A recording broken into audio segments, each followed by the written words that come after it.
So Heather leads the Bay Run multifamily subprogram and chairs the statewide multifamily home energy retrofit coordination committee. Excuse me. She convenes an energy advisory of local governments in Alameda County and manages partnerships for energy program development. She received a BA in architecture from UC Berkeley and an MS in sustainable design, very cool, from the University of Sydney, Australia. Hi, everybody. So many of you might live in a multifamily building. About a third of our households in California are actually in multifamily buildings, and about 50% of low-income households in California are in multifamily buildings. And this is a sector that has been traditionally not really addressed head-on. It's kind of been touched on by residential and commercial programs, but it hasn't really been sort of really addressed in energy efficiency programs as its own sector in a meaningful way. There is a lot of opportunity because it hasn't been addressed, and it's sort of, people are starting to really acknowledge that opportunity. Some of the key things, because renters and low-income folks live in multifamily buildings, they lack capital and actually decision-making ability to impact multifamily buildings. And also there's an acknowledgement of the opportunity in terms of leveraging private construction capital. And that's a really key thing when we're talking about multifamily housing. So acknowledging some of this opportunity in the multifamily sector, there's been a group of folks who've gotten together throughout the state to really take the multifamily sector on, sort of head on. And I'm going to talk a little bit about the HERC, who is that sort of statewide entity that's been working on that. And then I'm going to talk a little bit about what we see multifamily owners using in terms of financing mechanisms. So just quickly, the Home Energy Retrofit Coordinating Committee, group of utilities, local governments, consultants throughout the state, all working in the multifamily sector, produce a set of program design guidelines in these various areas. Also specifically produced an audit protocol, which has been referenced in programs sort of statewide. I think this is probably kind of the key takeaway of this group, is that the resources that this group really reviewed and came together to sort of develop were specific tools and recommendations that are now directly referenced by all of the statewide ARA-funded multifamily programs. So there were Sacramento, San Diego, LA, and Alameda County all had ARA-funded multifamily incentive programs. And then also CSD, the State Weatherization Assistance Program, which has traditionally been more targeted to single-family low-income, adopted the HERC audit protocol as a new weatherization multifamily protocol. Also, you'll hear me kind of talking more about the State Tax Credit Allocation Committee. They are the sort of department of the State Treasurer's Office, which awards low-income housing tax credits. And this program directly references all of the HERC protocols, and they have sustainable building methods for rehab construction. Also, all of the IOUs, EUC multifamily programs, some of which have rolled out, some of which are about to roll out, all directly reference the HERC protocols. And also the SoCal REN and Bay REN programs are referencing the HERC protocols, and also the Greenpoint rated program for existing multifamily buildings. So there's a lot of interest to get consistency amongst these various resources that multifamily programs are utilizing. That's one of those acronyms, Home Energy Retrofit Coordinating Committee. And it was EPA Region 9 had convened this sort of for single family, and then Stopways, with a long history of working in the multifamily sector, had sort of kicked off a multifamily group. So that's kind of the context, and we are actually planning to kind of reconvene the HERC. We are around some software issues, and we actually, once the CPUC proceeding decision comes out, if there's some multifamily allocation, we'll probably convene the HERC again around some financing. Okay, so I'm not a finance person. I'm sure there's other folks in the room who know more about financing than I do, but here are some generalizations that I've observed being in the room with multifamily property owners, investors, developers, more often than I should probably admit. But I think one really key thing about multifamily buildings, we think of them as residential buildings, but the really key entity is they're more like commercial products than they are like residential products. You're dealing with a property owner, a manager, or an investor, and not a homeowner. And so that's a really key distinction when you're working with the multifamily sector.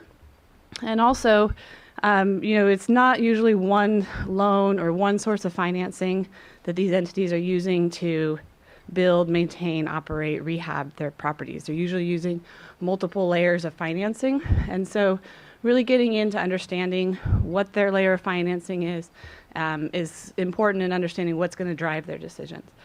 And this also is a big thing. What we've seen in some of the financing pilots out there is that it's really difficult to offer any kind of supplemental product to the low-income or to the multifamily sector in general because of this financing stack. They typically are going to need to go to like their first mortgage holder in order to actually layer any kind of financing onto anything that they currently have. So another thing is a big distinction when we talk about multifamily housing is the difference between affordable housing and market rate housing. So affordable housing, there's actually quite a few different definitions and subsectors within it.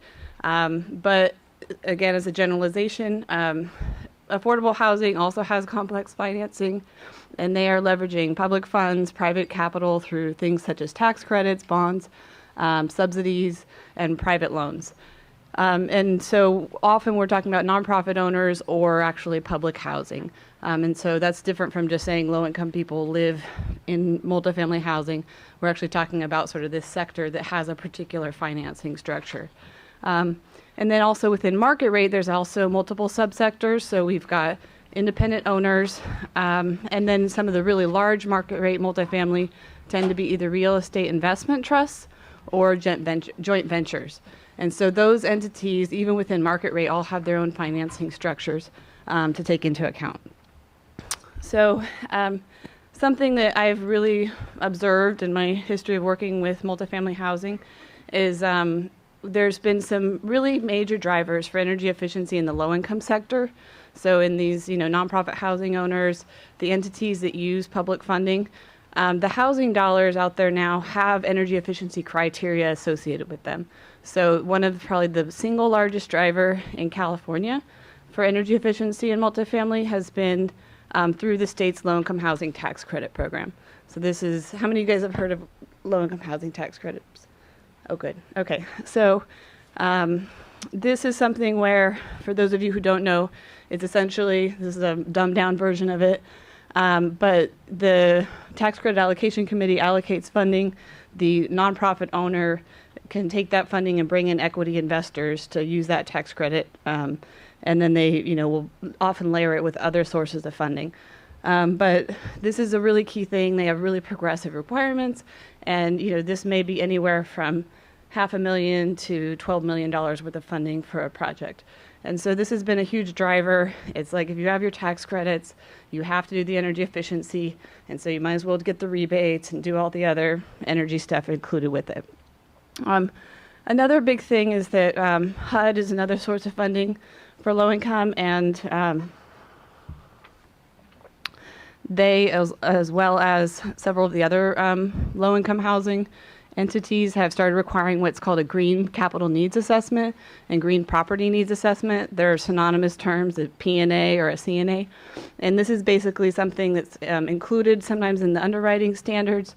And it's basically kind of taking into account an overall investment plan that incorporates the energy audit and the green measures and what it would take to actually fund those and maintain them over time.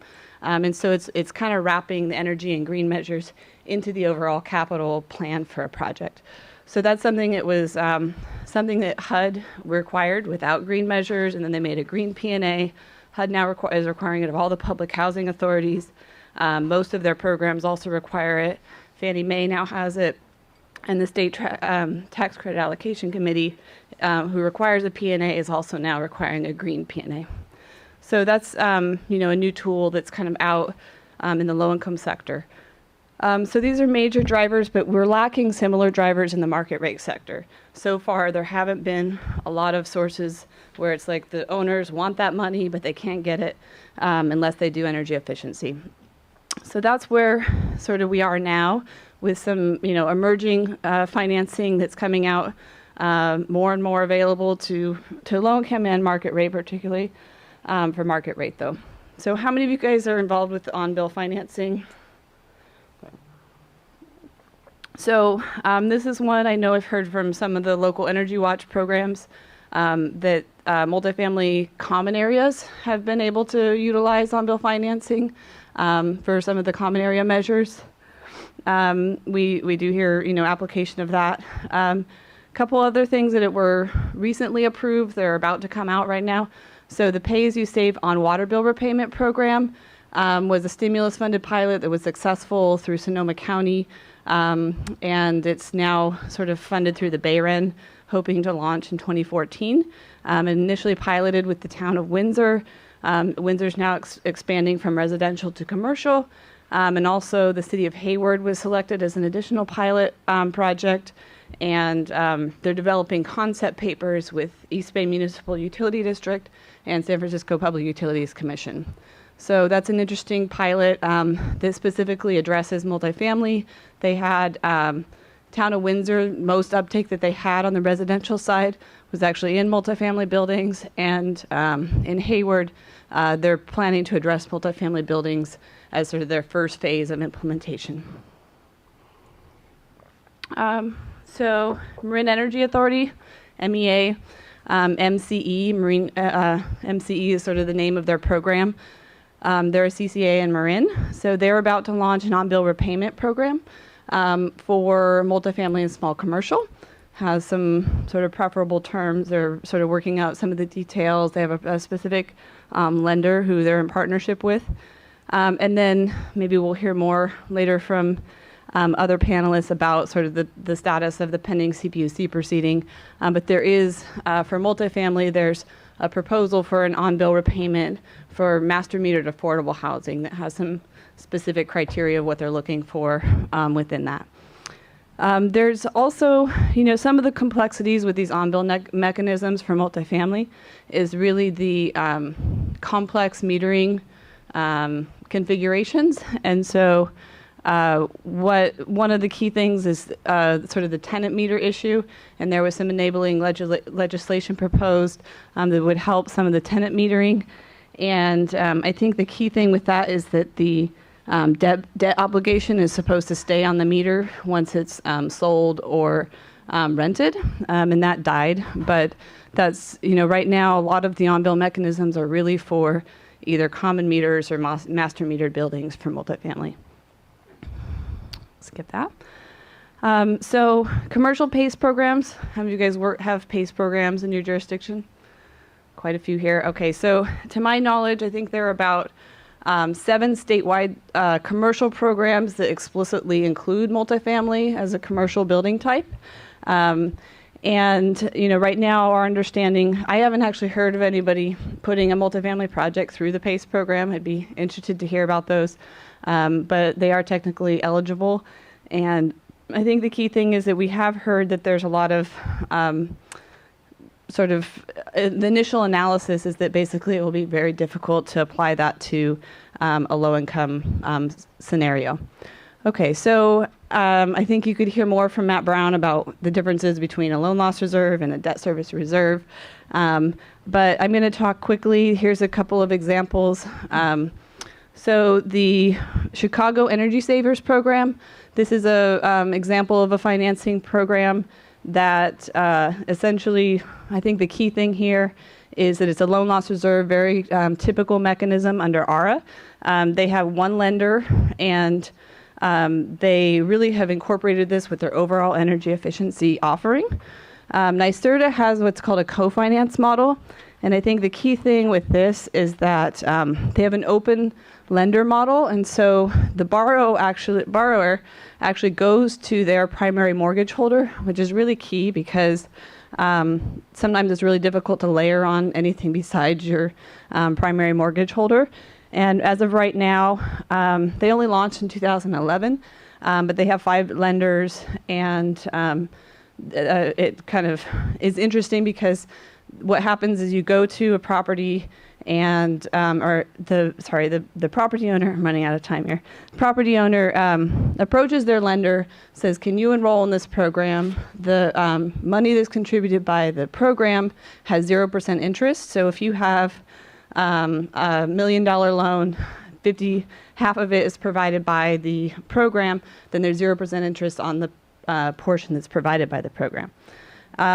So quickly, Fannie Mae has a Green Refinance Plus, only eligible to refinance or hypothetically an acquisition. And the key thing is this is only low income because FHA provides a credit enhancement. I'm going to skip forward. Fannie Mae is now providing this to market rate multifamily because in New York they have a partner, SEEC, who is providing the credit enhancement instead of FHA. And so they're able to basically expand it to market rate multifamily. And this is something that we're actually interested in, exploring for California. So, sorry, I'm really trying to get to my 15 minutes here. So I think that some of the key takeaways that we see in the market, in the multifamily sector, is that we really need to, look at some of adapting maybe a tax credit model, some of the products from Fannie Mae, and some of the commercial products that have been drivers. Some of the things have been drivers in the low-income sector, applying them to market rate. And also, I think there's going to need to be multiple solutions. It's not like there's a one-size-fits-all for multifamily. And right now, a lot of the things are really just addressing either low income or central and common meters. And so there's really a need to look at different mechanisms. There's not going to be one silver bullet financing out there. Another big thing that we've seen, there was an ARA-funded multifamily pilot, and they had a lot of lessons learned. One was the difficulty of adding a supplemental loan. But the other really key thing was the cost of sort of doing your own auditing, property needs assessments, quality assurance. That was a big cost of the overall program. And so the need to align the financing with the energy efficiency programs was really key because, we don't want to have public investment in all of those mechanisms for financing versus the energy efficiency programs. So layering these things together so that they can be leveraged, I think is going to be really important to the cost effectiveness of getting into these products out there. And then something that is actually being done in the Fannie Mae program and the Empire program is actually underwriting to savings, which a lot of lenders have been very hesitant to do, but they're actually underwriting to a portion of the savings. And of course, it's been mentioned in other places, but there needs to be better data to have lenders comfortable with underwriting to those savings. So I think that's, in a nutshell, sort of, the landscape of what's going on with multifamily. And we do, again, if the PUC proceeding approves financing for the multifamily sector, we are going to convene some HERC meetings to talk about some of the potential to apply some of these strategies. From the Western Riverside Council of Governments, Barbara is going to talk to us about the HERO program that the COG has put together, and they've got over $136 million in projects already approved and have received approval to go statewide, which I'm really curious myself to find out what that means. So let's see if I can get this working. I learn it once, I'm good at it. By the way, did you notice I even added, there's a lot more acronyms that were just added. It's amazing in the energy efficiency business. I don't think there's any other area where we talk in acronyms. We have our own language. It's pretty funny, actually. Thank you, Frank. Thank everybody for attending the session today. Does everyone here know what PACE is, Property Assessed Clean Energy Programs? Does anybody not know what a PACE program is? Good. That'll help me move through my slides a little more quicker. I do have a lot of wording on my slides. I don't read them. We provided them on the flash drive, so you can go back through if you have any questions. What is Western Riverside Council of Governments, WRCOG? We're a joint powers authority. We represent 17 cities in the county in Western Riverside. We also have 2 regional water agencies as well as the Riverside attendant of schools as part of our board, and we are getting ready and are in active discussions to add some of our tribes onto our board. And we look at things on a regional basis. We have community, we do transportation projects, energy, environment, solid waste, economic development, everything that goes beyond the borders of a city. Where we're located, we're in Southern California, way down at the bottom, right below San Bernardino, beside Orange County, and above San Diego. Our population, we continue to be the 5th most populated county in California, and we are the 15th largest in the United States, and we continue to grow at a phenomenal rate. We're expected to almost double by 2035, so we have a lot of people coming into our area. And we have a lot of issues in terms of energy, especially with San Onofre going down, and that being 20 to 25% of our energy into our region. So we have a lot of things that we need to make up.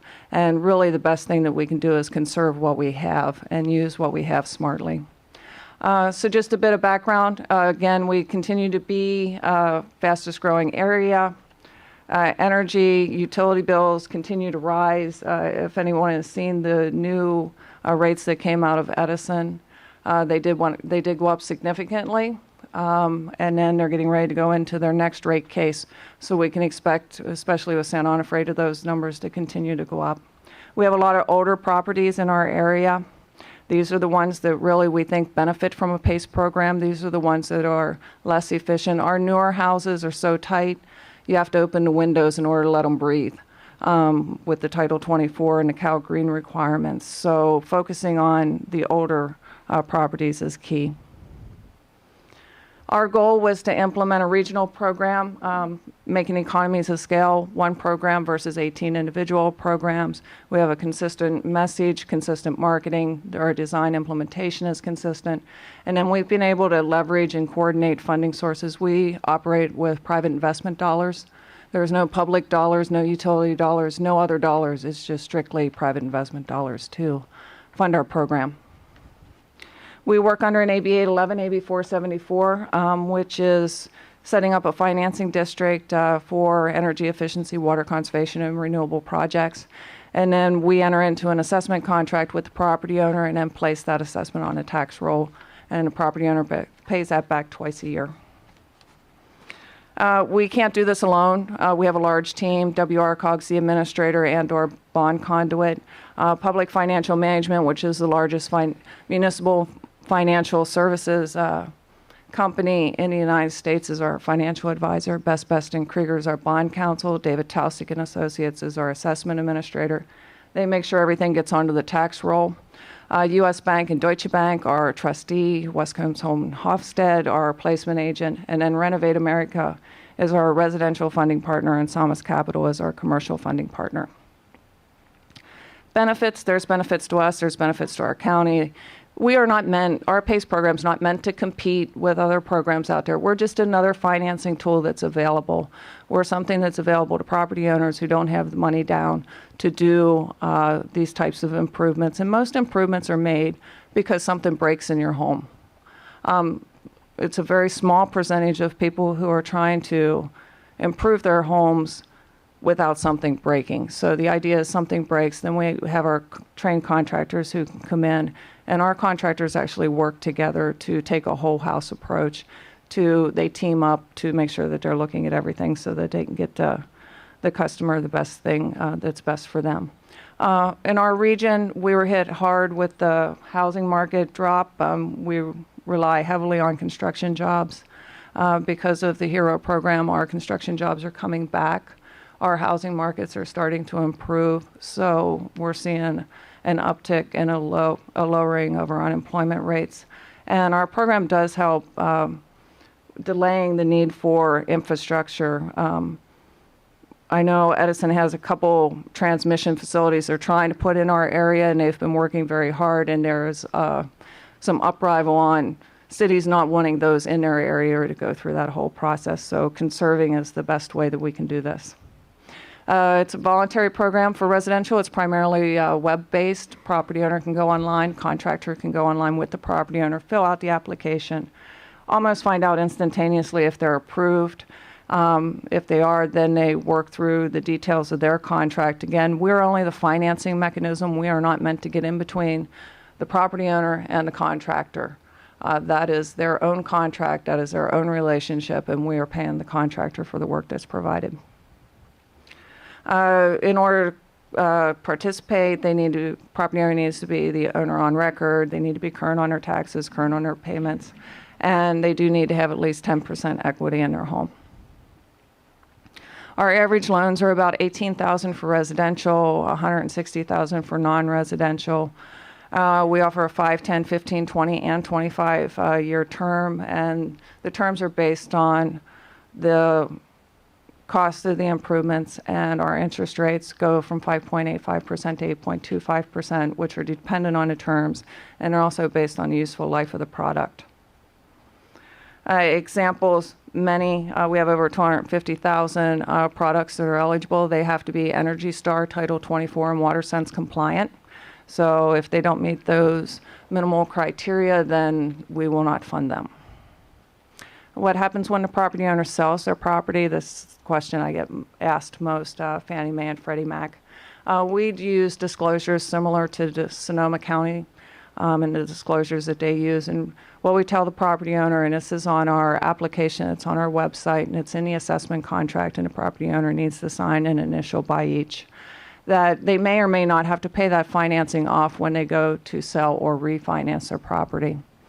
And out of 2,800 projects that we've completed, 40 have gone through a refinancing or a title transfer of being sold, and 6 have repaid, and only 2 of those have been required by the bank. Our contractors key, we have over 950 that participate in our program. They do register. That ensures us so that we can check their license, so that they're meeting their bonding and workers' compensation insurance. They do have to provide evidence of jurisdictional business license. If that jurisdiction does not require a permit for a particular improvement, they sign terms and conditions. We follow up with our contractors. We keep track of our contractors. We have contractors, we get calls, the over-aggressive contractors, we counsel contractors. We've actually kicked contractors out of the program, so we have tight control on our contractors. They do need, if they're advertising, to have our approval before they can go out to print to make sure the message is being conveyed in the best manner. So as you can see, our 950 contractors are just not in western Riverside County. They go as high as Santa Rosa, clear down to Chula Vista, and I think out into the eastern part of Riverside. So they're all up and down the county, which poises us really nice to implement a statewide program. How's it going? These numbers are actually old, and this was submitted last week. As of today, we've actually approved over $210 million in financing. We've actually completed over 3,000 projects for over $52 million. And that's just in western Riverside County. Our commercial program, we just launched it at the end of 2012. We have projects that are moving through the pipeline. That is a long, complicated process when you get to the commercial side of a PACE program, because you're taking into account having to do energy audits and having everything pencil out in order to get in front of the lender to get lender consent. And we have received lender consent on a couple of our projects, so they're just moving through their final steps to get their notice to proceed. Our impacts. We have hired, these are preliminary numbers, we've hired a PhD out of Texas who's doing an actual economic impact on our program, and looking at the energy savings and for how many dollars coming into the community. So we've installed over 7,000 kW in solar out of our 3,000 projects, 28 million kWh savings on an annual basis, 14 million tons of GHG reductions. So as you can see, and then our job creation way down at the bottom is a little over 1,100 jobs created or retained just in our region. Types of projects being funded. It's not strictly solar.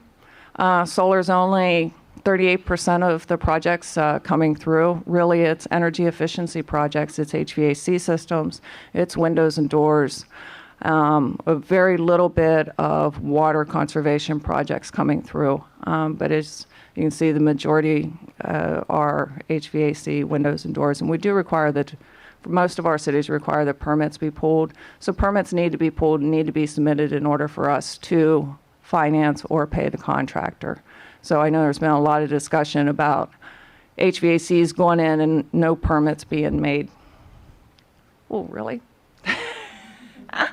I got to 3 minutes. Why it works, we have a large pool of candidates. Again, it's something that's easy for the property owners and for the contractors to participate in, and that's key. It's easy to use. We have a website, beariversidehero.com. That just provides you the landing spot to where you can go to the residential herofinancing.com website or the commercial program. What are we doing now? We're offering our HERO program statewide, California HERO. We try to make this as difficult as possible for jurisdictions to participate in. They adopt a resolution of participation, and they do nothing.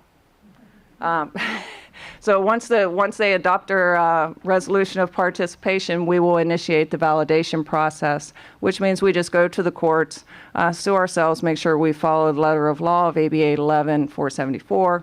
We notify Fannie Freddie, FHFA, of what we are doing, and we just recently sat down with the general counsel for FHFA in the middle of May to discuss our program. So we feel comfortable in our disclosures and after our discussions with him. And really the only thing that your jurisdiction needs to do is just process your permits at a normal pace that you do.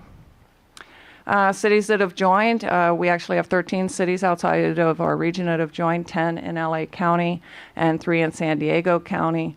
We are also offering and have joined and done partnerships with some of the local COGs to serve as a point of contact for the region for their cities. San Gabriel Valley COG, as well as the Association of Cities Orange County chapter, we've entered, and then we're working with a number of other COGs to get the message out to the cities. Summarize, our HERO program, it expands, the California HERO expands on our proven success in Western Riverside. It does boost the economy. It does save energy and utility costs. It does reduce greenhouse gases. We are partners with the private sector. We have a lot of contractors that are very familiar with the program up and down the state. We require no money from your cities or no staffing, financial resources other than just processing your permits. There's no liability to participate in the program, and last but not, it's easy to join. And there's my contact information. And again, our PowerPoint is on your flash drive, so if you want to read the slides in more detail and contact me, I'm happy to answer any questions. So next up, we have Matthew Brown of Harcourt, Brown, and Carey. Matthew's a principal with HBC, and many of you probably know HBC as the lead consultant that's been developing the finance pilots that the PUC ordered be developed last May, over a year ago now. HBC issued their report last October, or the recommendations on the pilots that they thought would be the appropriate ones for us to pursue under the guidance the Commission had given us, and Matthew's going to talk a little bit about what some of that stuff's all about. Thank you, Frank. So what I'm going to do is I'm going to give just a little bit of background on the pilots and kind of how we got where we are right now very quickly. I'm going to talk about the pilots, the individual pilots by market sector, the pilot proposals, I should say. And then I'm going to kind of talk about it, kind of an overarching structure for operating these pilots that we've discussed or proposed. One of the things I want to make clear, though, is at the beginning, and Frank mentioned that it was in October that we had actually put forth a series of pilot proposals. Those proposals are just that. What I'm going to talk about is just that, a set of proposals. Ultimately, the Commission is going to issue a proposed decision that will rule on or offer a proposed decision on the pilots, and then a final decision will follow that. So just to kind of, again, just to emphasize, these are proposed. These are not. This is not kind of what's definitely happening. Maybe this is the very quick background slide. This kind of goes back to a set of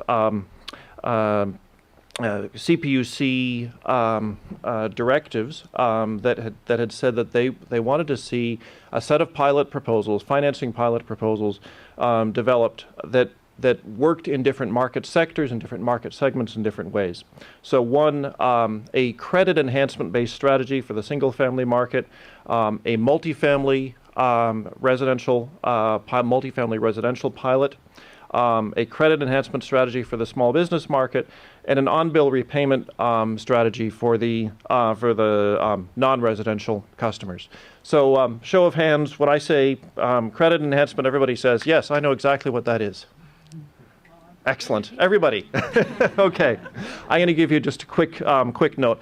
And you're not going to really have to know this for most of this presentation, but basically what a credit enhancement does is that it sets aside money in one way or another that covers the potential losses, financial losses that an investor might incur for investing in this case, energy efficiency. It's a way, it's actually become a pretty common way to set aside money to attract lenders to do things they otherwise might not do, to lend to people they might not otherwise lend to, or to just simply get into markets that they might not otherwise be comfortable with. So it covers their losses in one way or another. There are a number of different types of credit enhancements. I'm not going to get into those in any detail, except that what they share in common is covering losses to a limited extent. Goes back, really, frankly, the first credit enhancement program was back in the 1930s at Title I. It's a federally run program that was designed to essentially get more people into homes at that point. So credit enhancement on bill, I think, is fairly clear to folks, and you can see that different strategies are being used for different markets. We identified, as the consulting team, we identified a number of basic criteria that we wanted to make sure that these pilots followed. One is, and I think both Barbara and Heather have mentioned the ease of contract of kind of them being contractor-centric, being very easy for contractors. Absolutely critical. We are not creating and not attempting to create something entirely new. We are not attempting to create something that contractors are going to have to spend hours and hours working with. This is designed to be something that a contractor can very quickly and very easily understand and interact with. So deal flow becomes critical. Secondly, they're probably the two most highly regulated industries in this country are utilities and finance, right? So what are we trying to do? We're trying to marry these two industries. Easy enough. But what we need to do is, as we design these pilots, we need to be very cognizant of that and recognize that some types of financial institutions, and there are many different types with many different regulators, state and federal, those different financial institutions, banks, credit unions, non-banks, et cetera, other types of investors will have very different types of regulations that they will have to comply with. We have to make sure that that these pilots are built to comply with those regulations, and again, marry those two worlds. Much as we want to make sure that the contractors are working with that the contractors are really dealing in a world that they can understand, and that it's easy for contractors. We need to make sure, similarly, that the financial institutions and investors understand what they're dealing with. So we're not talking about creating some kind of brand new financial instrument. We're talking about loans. We're talking about leases, primarily. We're talking about well understood financial instruments. we've talked, I think, in the CPUC's original guidance was to focus on pilots. This makes sense. These are statewide efforts in general that we're talking about, and these are really meant to be done as pilots. And finally, and I think this is critical, the financing programs really need to be integrated with the utilities' existing structures, with the utilities' existing programs. So, there's the presentation. Kidding. I had two sections I decided at the last minute to reverse. So, I'm going to talk briefly about the pilot proposals in two kind of buckets.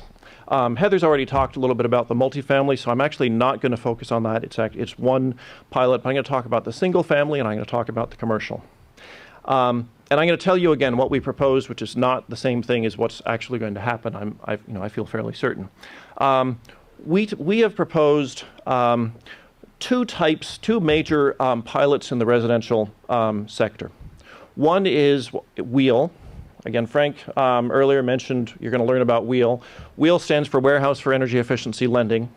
Now you know what it is, right? So WHEEL is basically, this is an attempt to bring the very large institutional investor market, institutional investors, to energy efficiency financing. It's actually, it is a structure that has been developed that will actually create a rated, meaning a Fitch, Standard & Poor's type of rated security that insurance companies and large institutional investors will buy. One of the key things that in general that we have found that in this market there are a whole bunch of attempts to finance energy efficiency that are being done on a kind of a very scattered level by individual credit unions here, there, and the other place. Good work, but it's not at the scale that's likely to be needed. This is an attempt to develop a standardized process for loan origination, intake, a standardized process for approving applicants, a standardized loan product that meets, again, standardized, I'll use that word once again, standard criteria that investors will purchase. That's basically what WHEEL is. And it's building on a national program. Secondly, local lending products. A number of you may be familiar with programs that are operating, for instance, I don't see Howard Choi in the room, but maybe he's here. But Matador's Credit Union, for instance, in LA, a number of credit unions have been running and essentially using. I'm going to go back to this loan loss reserve, this LLR, this loan loss reserve, money that's been set aside by these local governments that was set up initially using capital initially from the federal government through grants to cover potential losses. So these credit unions have been operating these financial programs, offering loans directly to customers. This local lending pilot would continue that structure, but ultimately with the idea of ultimately moving to a more centralized utility, multi-utility funded product. But in this case, with multiple lenders, multiple small lenders, offering the financing directly to customers. Different from WHEEL, because WHEEL would be a single lender offering products to customers. I'm not going to spend as much time on the other two items. Line item billing would be essentially a pilot that, if it were approved, and there are a number of legal and regulatory issues to be concerned about here and focused on, that would be an on-bill collection mechanism for residential consumers. Middle income would be kind of a middle to moderate income focused, kind of more customized type of product. The next kind of bucket of financing is the non-residential. I'm not going to spend much time on the existing OBF programs, on-bill financing programs. Those have been around for a while. I'm going to focus instead on OBR. How many know what OBR is? Getting there. On-bill financing versus on-bill repayment. On-bill repayment refers to having an outside party, a bank, an investor, provide the capital. On-bill financing refers to having a utility, whether it's shareholders or ratepayers, providing the capital that's actually loaned out. So the idea is there's a lot more non-utility capital that's available, and the idea is to bring that capital in to this structure with an on-bill collection mechanism. And one of the parts of the definition, one definition of on-bill repayment and the on-bill mechanism is that for commercial customers, if that customer fails to pay the financing charge as part of that utility bill, then that customer would be subject to disconnection, to the disconnection process, and the threat of disconnection for failure to pay. So in essence, what it does is it provides a new type of security to investors, to financial institutions, through that kind of disconnection process. This is something, to be honest, it's relatively new, it's relatively untried. There are many pieces of this. There's the on-bill part, right, which is kind of a convenience mechanism. There's the on-bill part that's tied to disconnection, and that's another kind of separate element. And then finally, in certain cases, there is an on-bill collection mechanism tied to this disconnection, and also tied, for smaller customers, to a credit enhancement. So we're kind of layering on these different kind of pieces of this puzzle as we're looking at it. And what we've suggested is a series of pilots that in one case would have a credit enhancement, and in some cases might not have a credit enhancement. So that's kind of big picture, residential, non-residential, with all these different mechanisms, and you can kind of see this is a very simple graph, believe it or not. There's a lot of players that are going to be involved in this. There's a property owner. There's a lender or a financial institution. There are contractors and vendors. There's the utility. Picture, if you will, a set of contracts that are going to reflect all of these different relationships.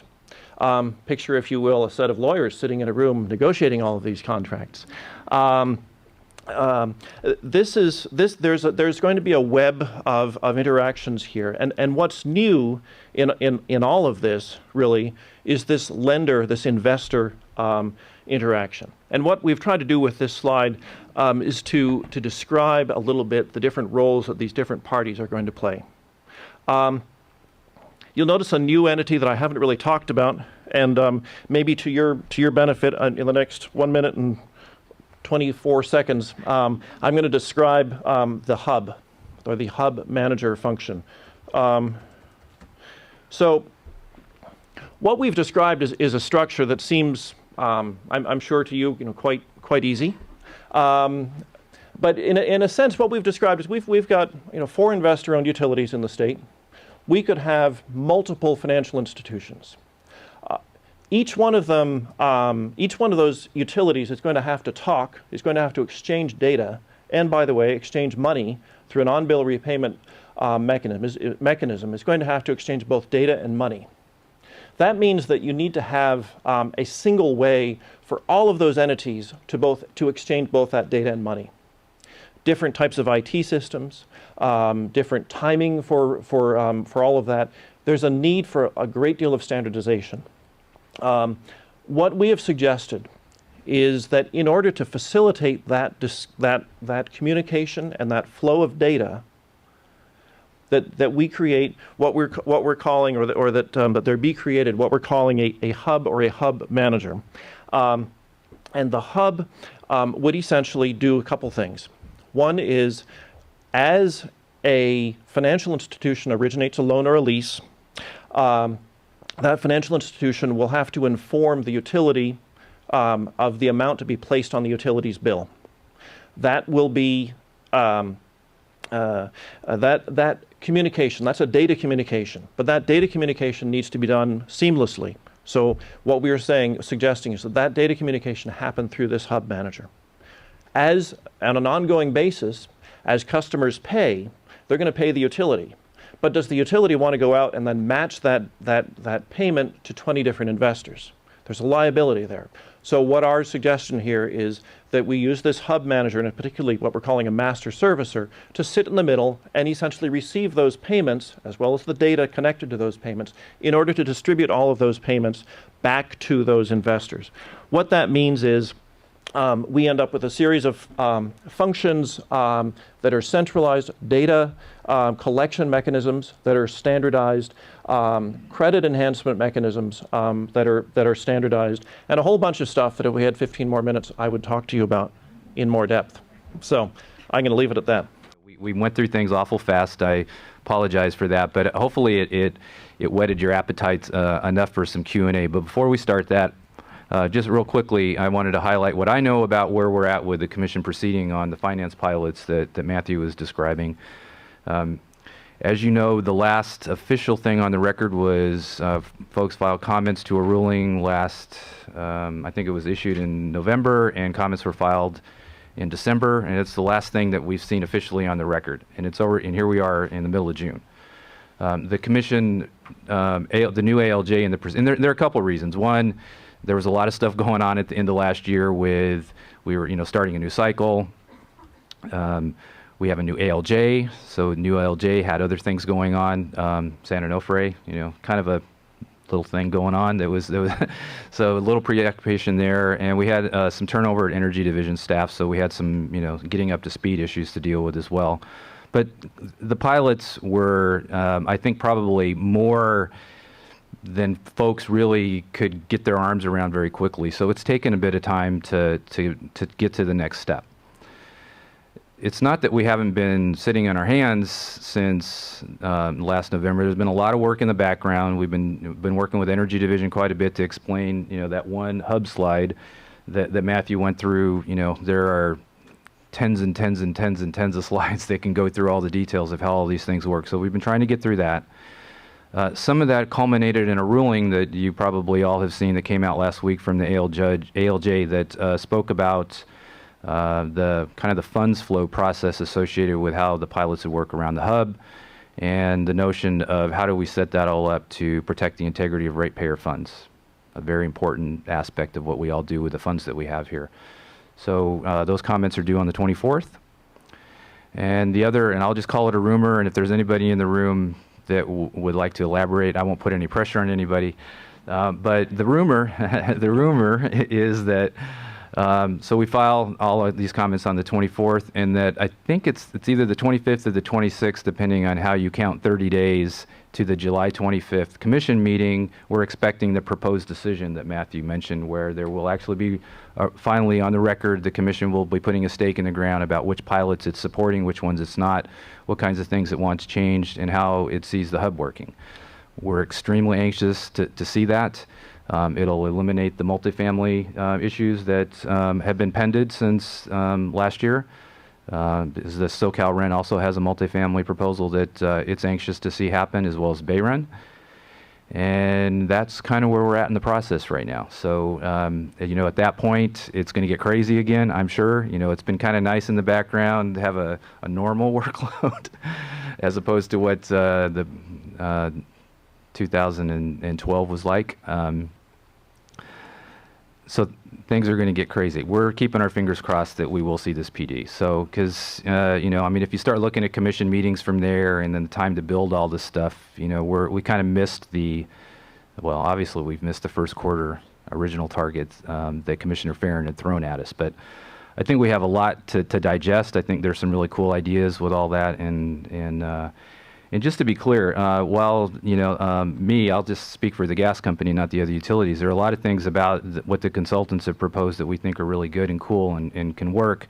We have our own issues with some of the stuff too. So, this was HBC's proposal about the pilots, not necessarily the utilities proposal, just to be clear.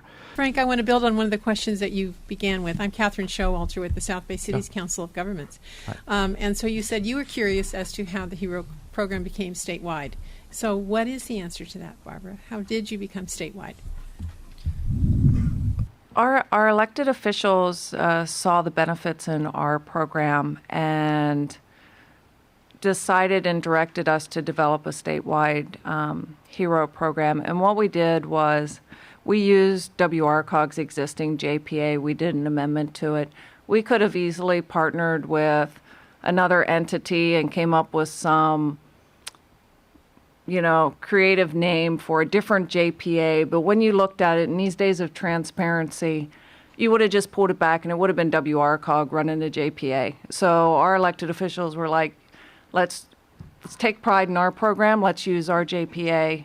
It allows for us then to have other jurisdictions penned on as an associate member to our JPA for the sole purposes of the program. It doesn't put you on our voting board, we don't interfere with what's happening in your cities. You don't interfere with what's happening in Western Riverside. It's strictly for the program itself. Rick, the microphone, please. Sorry. What specific action does a county need to take to participate in HERO? And before you answer that, actually, I was curious on that one too, because you had noted cities that had joined, and I'm kind of curious how you connect to the county, knowing that it's the property tax records that need to be brought in. Well, Right. the county treasurer, auditor, controller are the ones that put onto the tax roll, and they're the ones that put onto the tax roll for county unincorporated as well as cities within their county. So for counties and or cities to join, it's a resolution of participation. If the county joins, it's the resolution of participation. It's only for its unincorporated area, and that provides the authorization for WRCOG to implement California HERO within your jurisdictional boundaries. And we are required under ABA 11 to meet with each of the tax collectors, auditors within each county that we develop our PACE program in, and that's really only to get the timelines for when payments are made and what the fees are associated with putting the assessment onto the tax roll. Okay. More questions? Here we go. Thank you all for your time and the information. I ask a standard question whenever I sit in on these panels, and that question is, does it work? And so targeting that to this information and for Matt, is there going to be independent verification of the energy efficiency of the projects funded by these funds? Thank you. I don't know. So I'm going to answer partly, and Frank can jump in if there's because there's a couple things. First of all, keep in mind. There you are. Keep in mind there are many different market sectors that are going to be targeted. We're single family, multifamily, small commercial, large commercial, and so on. So each one of those is a little bit different. But the other piece is that in most cases there are rebates that are directly tied to this, right? There are incentives that are directly tied to this, and there is verification that is directly tied to those incentives. So whether there could be a financing product offered that was not tied to a rebate is a subject that's up for I think is really up to the commission. I don't know if there's anything else to be added there, Frank. Yeah, well, that definitely will complicate things. I mean, part of it is we're hoping to manage costs. We have existing systems that do a whole bunch of this EM&V stuff and M&V stuff, and the individual programs, as Matthew says, I think have their elements. It's one reason I think why in the pilots we've been trying to push them to tie to the utility programs, because some of that's built in. But if we start looking at other things, that's a question, how we go about doing that. And quite honestly, at the high level, I think this is a bit of a conundrum between the regulated utility world and the regulated finance world, and how the financial institutions are really going to value that or not value that, and what kinds of things. And there was one pilot Matthew did mention. Well, it's not so much a pilot, but the guarantee. Or the insurance. The insurance, excuse me. So there's an insurance product that we're maybe trying to figure out a way to bridge as a pilot to see how that might work as a way to not have to spend all that money to do additional verification. But I think this is going to be one of the things we're really going to have to keep an eye on. It's a good question. Can I follow up to that? Yeah, please, Can Rob. I, Yeah. can I ask you a question or just a comment in terms of tying the financing to the rebate incentives of the utilities? Mm-hmm. Unless you're going to allow for package units which receive that upstream rebate to participate, you're going to miss a whole sector of what property owners really need, especially in hot climate areas. And if you're going to do incentives because we know with each cycle that comes around from the utilities that products come in, products come out, the lighting, T8s, T12s. So again, you'll miss that whole sector of people who won't be allowed to participate or take advantage of those opportunities if it's tied specifically to the rebate programs for the utilities. Totally understood and a challenge, most definitely. Michael. So, hi everyone. Michael Colvin. I work at the CPUC. I've been slavishly working pretty hard on these topics. In answer to your question, I wanted to kind of broaden it for 2 seconds, just a teensy bit of context. I guess in my mind, there's sort of 2 big questions to think about in terms of attribution of, well, is this working? One is something we've done for our existing on-bill financing program, so not repayment, but financing. This is just non-residential. Some of our initial impact studies have shown, well, is it working? There's a couple of kind of interesting points of data that just sort of pop out in my head whenever I read that. One, the biggest uptick of loans are in the small business community, which makes sense. They don't have they don't have the balance sheet. The loans themselves are relatively small, $10,000 to $50,000 range.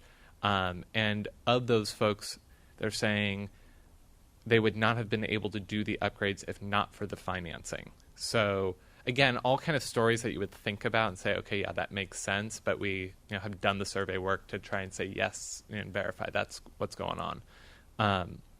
Which leads me to the sort of the second point. In my mind, and something that the commission is directing folks to try and figure out, is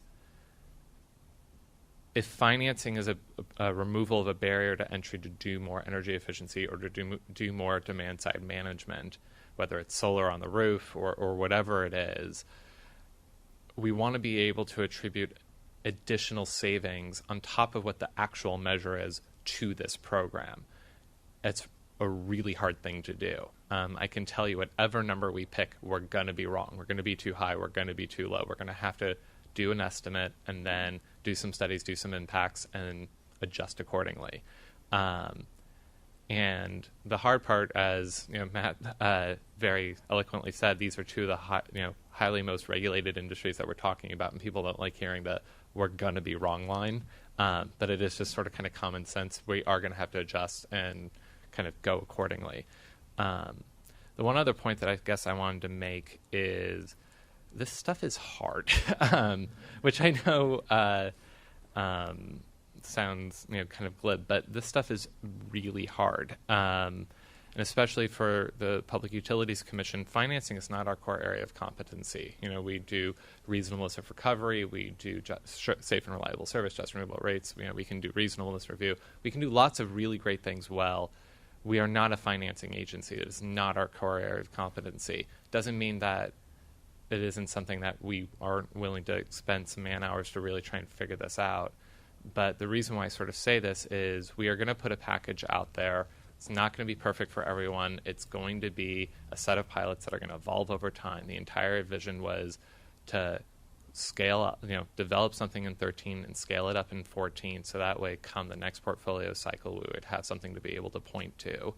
And I invite anyone and everyone in the room, when you see kind of the initial take on what we think the pilots should look like, let us know what's working and what's not working, whether it's through your formal channels of, if you can participate in our process, that's great. If you just want to send us a letter, if you want to pick up the phone, whatever way that makes sense for you and your resources, we need that feedback. And I'm being very genuine with this. So thanks. Thank you, Michael. Appreciate that. Please. We have about 4 more minutes. Hi, everyone. I guess my question, my name is Sue Frost, and I'm with the City of Citrus Heights council member. And my question is for Barbara. The JPA that forms the HERO, is that JPA created by a coalition of the Riverside, the cities in the county of Riverside, or is it throughout California that is represented through that JPA? And the question after that question, I wanted to ask, I noticed with your HERO financing, we have some local regional PACE financing programs, and we're beginning to see multiple PACE opportunities emerge. So say I'm from Citrus Heights, Northern California, when my residents take advantage of HERO financing, I know this is a revenue source. It's going to be a huge revenue source for the JPA, I'm assuming, or whoever's a part of that.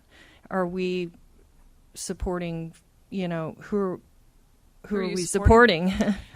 So the JPA that's used is WRCOG's JPA, which we created back in 1991, and that's the 17 cities and the county of Western Riverside County. So that is our sole JPA that we're operating under. We amended it to allow for associate members to join for the purposes of the California HERO program only. The fees that the funding, the private investment, the assessments, we do charge an administrative fee for each assessment or each lien at 6.35%. And those fees are used to pay back the whole list of people that I have on our team. So our bond counsel, our financial advisor, our trustee, our underwriter, our marketing, because we cover all the marketing. We do everything. We do the judicial validation. We don't ask for anything. So that fee is used, and a very small portion of that pays for WRCOG's fees to administer and be the bond conduit, because we do issue the bonds. But you'll see, as far as your counties and your cities, money come back into your community because of PACE programs. And again, we're not meant to compete, or we're just another financing tool that's available. A lot of cities and counties have done multiple PACE programs in their cities, which is perfectly acceptable and should be, because no one needs just one bank in your city. You should have multiple for your property owners to choose from. For us, HERO's not for everybody.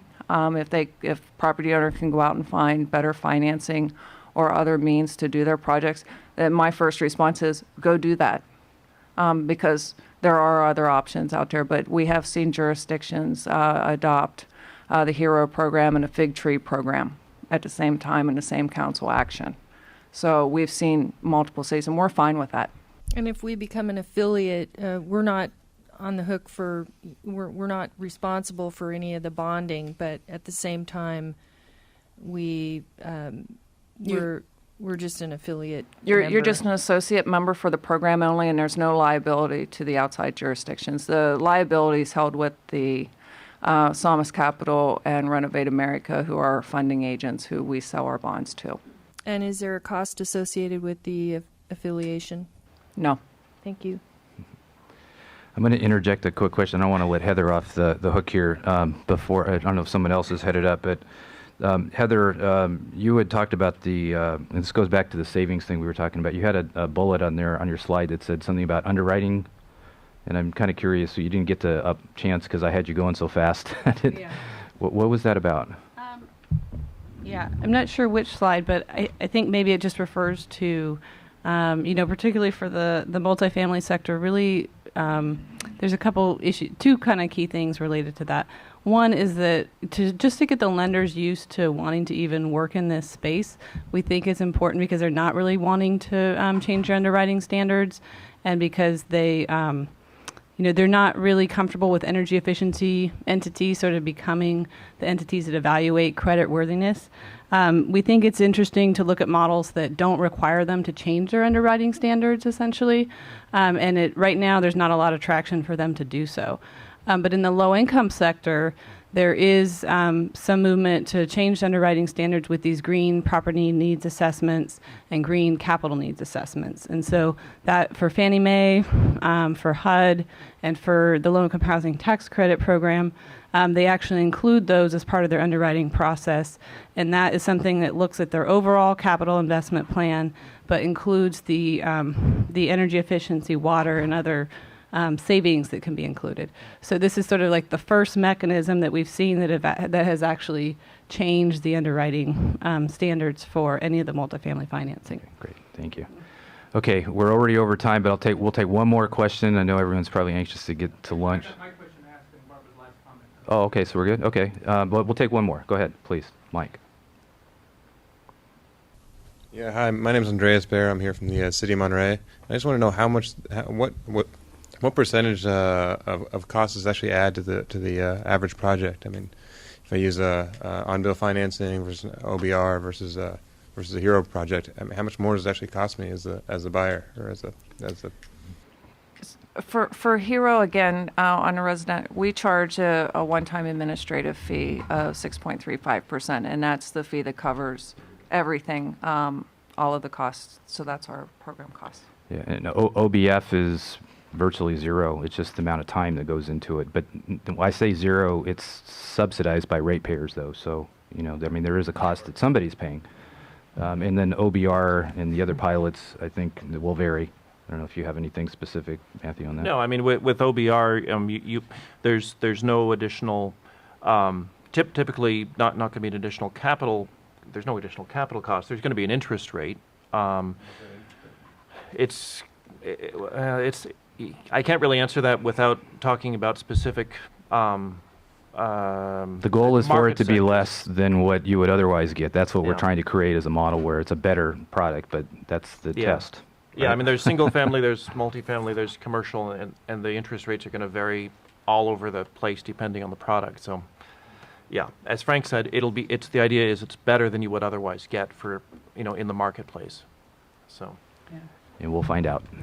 Okay, well, I know everyone wants to get to lunch, and again, we just touched the tip of the iceberg today. So, track us down. We're still here the rest of the day. There are other opportunities to do that. And please join me in thanking our panelists. Thank you.